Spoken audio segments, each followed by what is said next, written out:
Meet Brett, a son helping his mother, Patrice, who was living with open-angle glaucoma.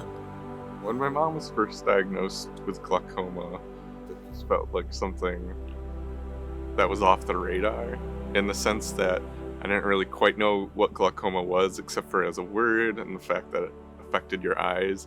I didn't really know the severity of it.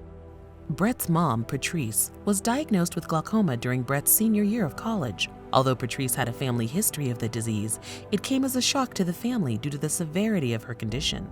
That moment when I fully realized the extent, in particular the inability to go back, was I think what really hit me the most.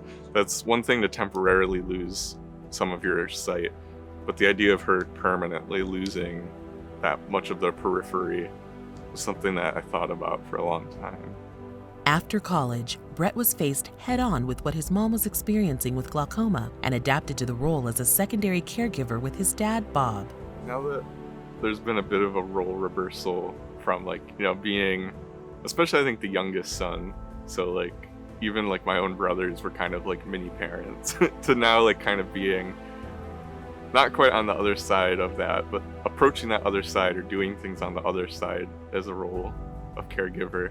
It just feels like a kind of natural outflow from being here, being a part of a family together, which I know is a bit of luxury compared to certain people in their circumstances. So I guess in that sense, I'm also grateful to be able to help out. My youngest son, who's lived at home for a good portion of my diagnosis, I think it's made him a little bit more insightful as far as being with people and being aware of people with disabilities. When it comes to helping around the house with my parents, I think it's very helpful for my dad to have someone else to help with that.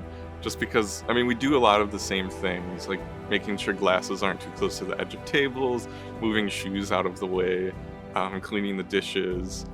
Making sure that if something's misplaced, it's put in the right spot.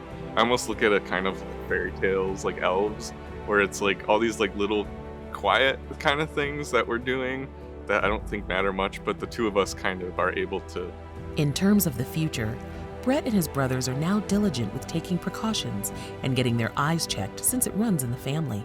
As Brett looks to move out of the house, he also worries about making sure his mom is taken care of, but has words of advice for other caregivers.